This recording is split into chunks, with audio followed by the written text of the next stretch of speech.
জনপ্রিয় অতি লোভনীয় স্ট্রিট ফুডের কথা বলতে গেলেই আমাদের সবার প্রথমেই মাথায় আসে ফুচকার কথা। আর তাই আজকে আমি সকলের সাথে শেয়ার করব একদম স্ট্রিট স্টাইলে ফুচকার একটি সম্পূর্ণ রেসিপি, যেখানে থাকছে সঠিক পরিমাপ সহ একদম পারফেক্ট ফুচকা তৈরির সঠিক পদ্ধতি, ফুচকা মশলা, ফুচকার স্পেশাল টক জল ও স্পেশাল আলু মাখারও রেসিপি, যেটি আপনারা তৈরি করে নিতে পারবেন একদম ঘরোয়া উপকরণে। আর তারই সাথে আমি শেয়ার করব দীর্ঘদিন পর্যন্ত ফুচকা স্টোর করে রাখারও পদ্ধতি। আর আমি প্রিয়াঙ্কা আপনাদের সকলকে আমার চ্যানেল ডিলিশিয়াস রেসিপি বাংলাতে স্বাগত জানাই। এই রান্নাটার জন্য সবার প্রথমে ফুচকার ডোটাকে তৈরি করে নেব। আর তার জন্য একটা বড় বোলের মধ্যে আমি নিয়ে নিলাম 100 গ্রাম পরিমাণে ময়দা, এরই সাথে অ্যাড করব 200 গ্রাম পরিমাণে আটা। ফুচকা একদম পারফেক্ট তৈরির জন্য প্রত্যেকটা ইনগ্রেডিয়েন্টের পরিমাণটা কিন্তু আমাদের সঠিকভাবেই নিয়ে নিতে হবে। তো 100 গ্রাম ময়দার সাথে নিয়ে নিলাম 200 গ্রাম পরিমাণে আটা, সাথে দিয়ে দিলাম স্বাদ অনুসারে নুন ও খুব অল্প পরিমাণে বেকিং সোডা। এবার এই সবগুলো ইনগ্রেডিয়েন্ট শুকনো অবস্থাতেই আমাদের খুব ভালো করে মিশিয়ে নিতে হবে। তো ফুচকা কিন্তু ময়দা ছাড়াও আটা দিয়েও করা যেতে পারে, তবে ময়দার ব্যবহার করলে ফুচকার কালারটা বেশ ভালো আসে, আর তার জন্যই আমি এখানে ময়দার ব্যবহার করেছি। এবার নেক্সট ইনগ্রেডিয়েন্ট হিসাবে আমাদের লাগবে সুজি। তো 100 গ্রাম ময়দা ও 200 গ্রাম আটার জন্য আমি এখানে সুজির ব্যবহার করলাম 75 গ্রাম। এবার এই সুজিটা জল দিয়ে আমাদের অন্ততপক্ষে 20 মিনিটের জন্য ভিজিয়ে রেখে দিতে হবে, যতক্ষণ না সুজিটা খুব ভালোভাবে ফুলে যাচ্ছে। আর এটা কিন্তু ভীষণভাবেই গুরুত্বপূর্ণ ফুচকা একদম পারফেক্ট তৈরি করার জন্য। তো সম্পূর্ণ 20 মিনিট পর যখনই দেখবেন সুজি খুব ভালোভাবে ফুলে উঠেছে, তখনই এই স্টেজে ডিরেক্টলি সুজিটা দিয়ে দিন ময়দা ও আটার মধ্যে। এবার কোনো রকম জল ব্যবহার না করেই এই সুজিটাকে ময়দা ও আটার সাথে শুকনো অবস্থাতেই খুব ভালো করে একবার মিশিয়ে নিন। আর যেহেতু সুজিটা আমরা আগে থেকে ভিজিয়ে রেখেছিলাম, তাই সুজির মধ্যে জল থাকার কারণে এই পর্যায়ে এসে কোনো রকম জলের ব্যবহার কিন্তু একদমই করা যাবে না। তো যখনই আটা ও ময়দার সাথে সুজিটা আমাদের ঠিক এরকম ভালো করে মিশিয়ে নেওয়া হয়ে যাবে, তখনই এই স্টেজে খুব অল্প অল্প করে জল অ্যাড করে আটাটাকে আমাদের খুব ভালো করে মেখে নিতে হবে। আর একসাথে অনেক বেশি জল কিন্তু একবারে দিয়ে দেবেন না, তাহলে আটার টেক্সচারটা কিন্তু অনেক বেশি লিকুইডই হয়ে যেতে পারে। কারণ ফুচকা একদম পারফেক্ট তৈরির জন্য এই ডোয়ের টেক্সচারটা আমাদের এমনভাবে তৈরি করতে হবে যেন সেটা খুব বেশি শক্ত না হয়, আবার খুব বেশি যেন নরম না হয়ে যায়। একটা মোটামুটি টেক্সচার আমাদের তৈরি করতে হবে। আর এই ডোটা মাখার সময় যখনই দেখবেন সুজিটা খুব ভালোভাবে মিশে গেছে আর সুজিটা কোনোভাবে দানা দানা লাগছে না, তখনই বুঝবেন এই ডোটা কিন্তু আমাদের অলমোস্ট রেডি। কারণ আটা মাখার ওপরেও কিন্তু ফুচকা অনেকটাই নির্ভর করে, তাই চেষ্টা করবেন আটাটা খুব ভালোভাবে ঠেসে ঠেসে মেখে নেওয়ার। তো দেখুন এই পর্যায়ে ডোটা কিন্তু বেশ অনেকটাই সফট। আটার ডোটা যেমন খুব বেশি শক্তও নয়, তেমন খুব বেশি কিন্তু নরমও নয়। এবার একটা ভেজা সুতির কাপড় দিয়ে ডোটাকে ঢেকে রেখে বোলের মুখে ঢাকনাটাকে চাপা দিয়ে ডোটাকে আমাদের রেস্টিংয়ে রেখে দিতে হবে কমপক্ষে 1 ঘন্টার মতন। আর ততক্ষণে ফুচকার বাকি প্রিপারেশানগুলো করে নেব। তো ফুচকার সাথে যে আলু মাখাটা সার্ভ করা হয় সেটা তৈরি করতে আমি এখানে নিয়েছি 500 গ্রাম পরিমাণে মিডিয়াম সাইজের আলু। এবার এই আলুগুলোকে ডিরেক্টলি আমি ট্রান্সফার করে নেব প্রেশার কুকারের মধ্যে। চাইলে আপনারা যে কোনো পাত্রেই আলুটাকে সেদ্ধ করে নিতে পারেন, তবে প্রেশার কুকারের মধ্যে আলুটা সেদ্ধ করলে খুব কম সময়ের মধ্যে আর কম জ্বালানিতেই একদম পারফেক্টভাবেই আলুটা সেদ্ধ করে নেওয়া যায়। তো প্রেশার কুকারে পরিমাণ মতো জল আর হাফ চা চামচ পরিমাণে নুন অ্যাড করে এবার 4টে হুইসেলে আলুটাকে আমাদের সেদ্ধ করে নিতে হবে। আর আলুটা যতক্ষণে সেদ্ধ হতে থাকছে ততক্ষণে অন্য পাশে ফুচকার মশলাটা তৈরি করে নেব। আর তার জন্য একটা ফ্রাইং প্যানের মধ্যে 6টা শুকনো লঙ্কা দিয়ে গ্যাসের ফ্লেমটাকে একদম লো টু মিডিয়ামে রেখে জাস্ট 1 থেকে 1.5 মিনিটের মতন শুকনো লঙ্কাটা একটু ড্রাই রোস্ট করে নেব। আর শুকনো লঙ্কাটা ফাইনালি ড্রাই রোস্ট করে নেওয়া হয়ে গেলে এর মধ্যে অ্যাড করব 1 চা চামচ পরিমাণে গোটা জিরে ও 1 চা চামচ পরিমাণে গোটা ধনে।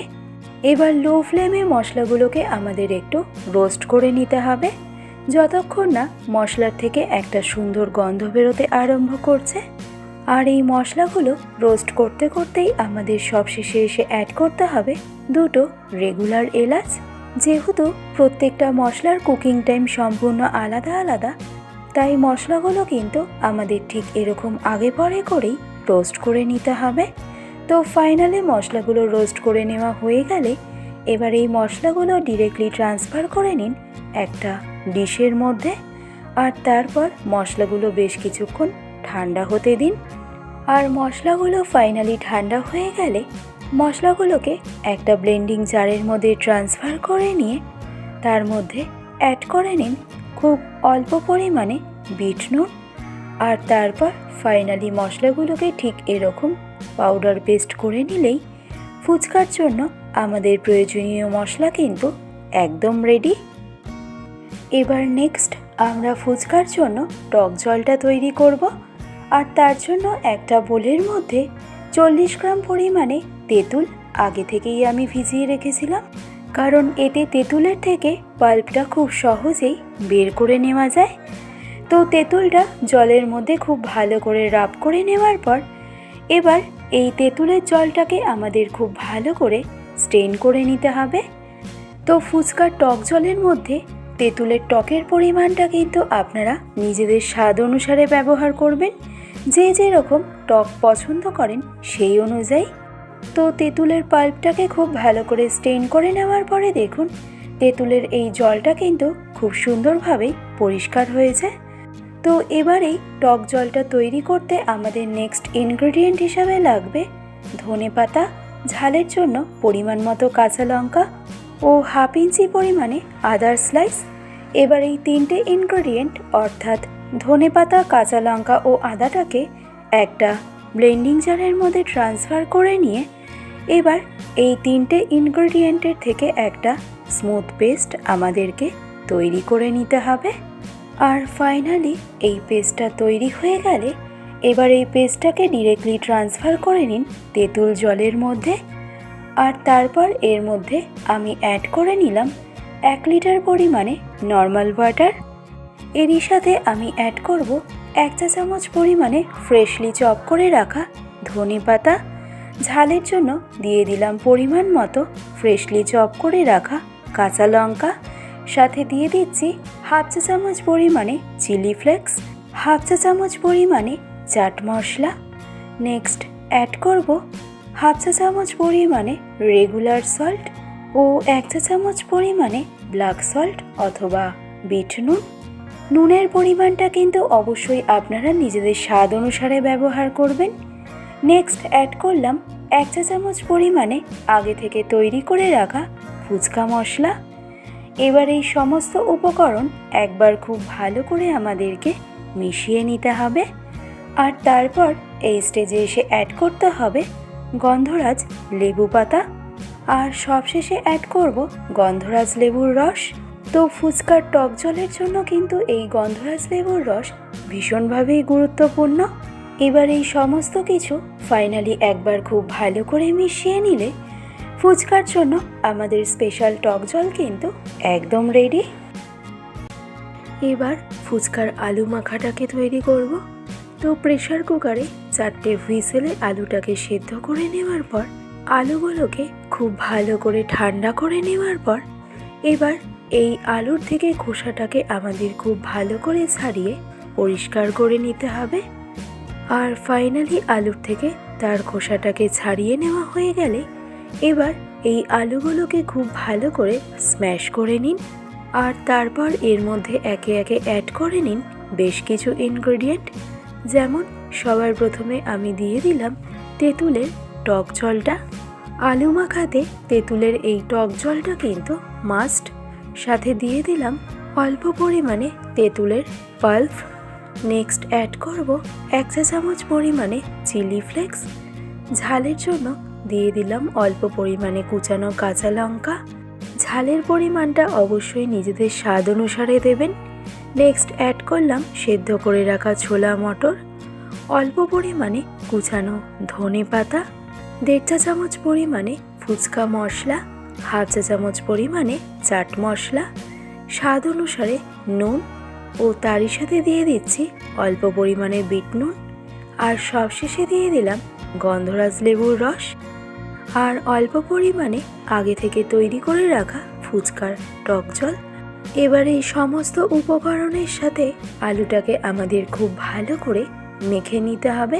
তো সমস্ত উপকরণ অ্যাড করার পর পরিমাণে একটু বেশি হওয়ার কারণে আমি এই পাত্রটা চেঞ্জ করে নিলাম। এবার ফাইনালি আলুটাকে খুব ভালো করে মেখে নেব। আর এই আলুটা ভালো করে মেখে নেওয়া হয়ে গেলে আমাদের ফুচকার জন্য স্পেশাল আলু মাখা কিন্তু একদম রেডি। এবার এই আলুটা আমি সার্ভ করে নেব একটা সার্ভিং বোলের মধ্যে। তো আশা করছি এতক্ষণ পর্যন্ত রেসিপিটি বুঝতে আপনাদের কোথাও কোনো রকম সমস্যা হয়নি। এবার ফাইনালি ফুচকাটা তৈরি করে নেব। তো 1 ঘন্টা আটার ডোটাকে রেস্টিংয়ে রাখার পরে দেখুন এই স্টেজে আটার ডোটা কিন্তু বেশ অনেকটাই সফট হয়ে গেছে। আর ফুচকা একদম পারফেক্ট তৈরির জন্য ডোটা কিন্তু আমাদের ঠিক এরকমভাবেই তৈরি করতে হবে। এবার এই ডোটা রেস্টিংয়ে রাখার পর অন্তত পক্ষে 3 থেকে 4 মিনিট খুব ভালো করে ঠেসে ঠেসে মেখে নেওয়ার পর এবার এই ডোয়ের থেকে লেচিগুলোকে কেটে নেব। নর্মালি আটা তৈরি করতে আমরা লেচিটাকে ঠিক যে মাপে কেটে থাকি, ফুচকা তৈরির জন্য লেচিটাকে আমাদের ওই একই মাপেই কেটে নিতে হবে। আর সবগুলো লেচি কেটে নেওয়া হয়ে গেলে এবার বেলার সুবিধার্থে লেচিগুলোকে ঠিক এরকম গোল গোল করে সুন্দর শেপ দিয়ে নিন। আর ফাইনালি লেচিগুলো আমাদের তৈরি করে নেওয়া হয়ে গেলে এবার লেচির ওপরে অল্প পরিমাণে একটু গুঁড়ো আটা ছড়িয়ে লেচির মধ্যে এই আটাটাকে আমাদের একটু ভালো করে মাখিয়ে রাখতে হবে। এতে ফুচকার লেচিগুলো কিন্তু খুব তাড়াতাড়ি ড্রাই হয়ে যাবে না। এবার এর মধ্যে থেকে একটা লেচি নিয়ে আপনাদেরকে দেখাবো যে ফুচকা আমাদের ঠিক কিভাবে তৈরি করতে হবে। তো ফুচকা তৈরির জন্য আটার এই লেচিটাকে সবার প্রথমে একটা বড় করে গোল রুটির শেপে আমাদেরকে বেলে নিতে হবে। আর এটা বেলার সময় আপনাদেরকে অবশ্যই খেয়াল রাখতে হবে লেচির চারপাশটা যেন আমাদের একদম সমানভাবে বেলা হয়, কোথাও উঁচু আবার কোথাও নিচু এরকমটা যেন না থেকে যায়। আর এই ফুচকার জন্য রুটিটা কিন্তু খুব বেশি মোটা করে একদমই বেলা যাবে না, একটু পাতলা করেই রুটিটাকে বেলে নিতে হবে। আরও সহজভাবে বলতে গেলে রুমাল রুটি ঠিক যেরকম পাতলা হয়ে থাকে, ফুচকার জন্য কিন্তু এই রুটিটাকে আমাদের ওই একইভাবেই বেলে নিতে হবে। কারণ খুব বেশি মোটা করে যদি রুটিটাকে বেলা হয় তাহলে ফুচকা কিন্তু ফুলবে না। তো আশা করছি আপনাদের বুঝতে কোথাও কোনো রকম সমস্যা হয়নি।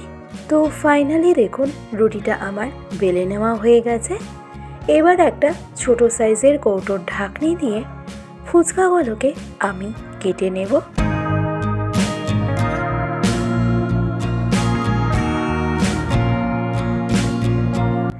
ফুচকাগুলোকে কেটে নেওয়ার পর এবার একটা একটা করে এই ফুচকাগুলোকে আমাদের তুলে নিতে হবে। তো ঠিক যেভাবে ফুচকাটাকে আমি বেলেছি ঠিক সেভাবেই ফুচকাটাকে আমি রেখে দেব একটা প্লেটের মধ্যে। আর ফুচকাগুলো বেলে নেওয়ার পর কিন্তু বেশ কিছুক্ষণ ফুচকাগুলোকে আমাদের অবশ্যই রেস্টিংয়ে রাখতে হবে। কারণ ফুচকা বেলার সাথে সাথেই যদি ফুচকাগুলোকে ফ্রাই করা হয় তাহলে একটা ফুচকাও কিন্তু ফুলবে না। আর তাই বেলার পরে এই ফুচকাগুলোকে আমাদের বেশ কিছুক্ষণ শুকিয়ে নিতে হবে। এছাড়াও কোনো রকম ডিশ ব্যবহার না করে ফুচকাগুলোকে এভাবে কিচেন টপের ওপরেও রেখে দিতে পারেন।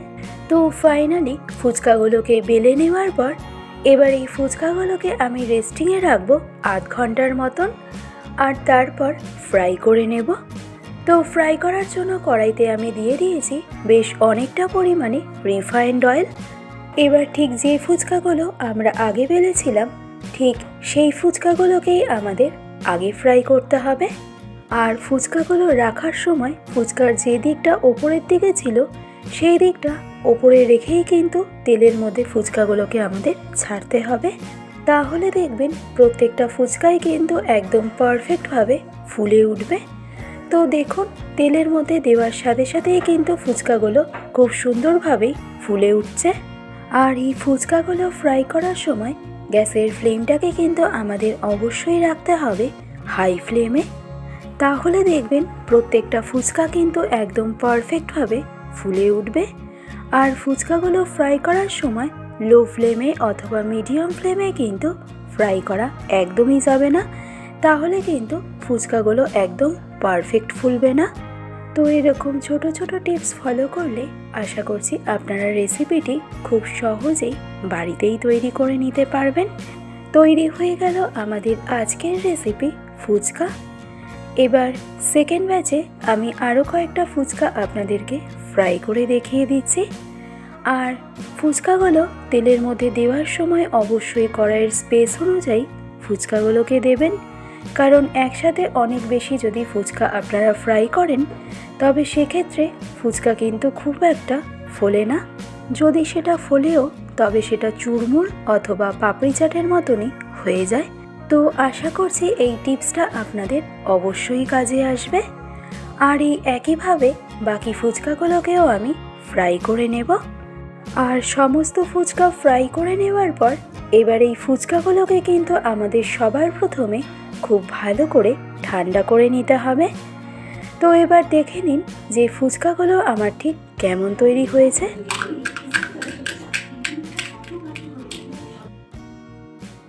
তো আওয়াজ শুনে হয়তোবা আপনারা বুঝতে পারলেন যে আমার এখানে ফুচকাগুলো কিন্তু বেশ পারফেক্ট তৈরি হয়েছে, আর এটা ভীষণই ক্রিস্পি। আর চাইলে আপনারা এই ফুচকাগুলোকে অন্তত পক্ষে 3 সপ্তাহ পর্যন্ত স্টোর করেও রাখতে পারবেন। আর তার জন্য ফুচকাগুলো ফ্রাই করে নেওয়ার পর সেটাকে সবার প্রথমে খুব ভালো করে ঠান্ডা করে নিয়ে ফুচকাগুলোকে এইভাবে একটা ক্যারি ব্যাগের মধ্যে স্টোর করে রাখবেন। আর প্রত্যেক দিন এই প্যাকেটের মুখটা খুলে একটু রোদে দেবেন, তাহলেই দেখবেন ফুচকাগুলো কিন্তু একদম পারফেক্ট ক্রিস্পি থাকবে। তো এবার ফাইনালি ফুচকাগুলোকে সার্ভ করে নেব।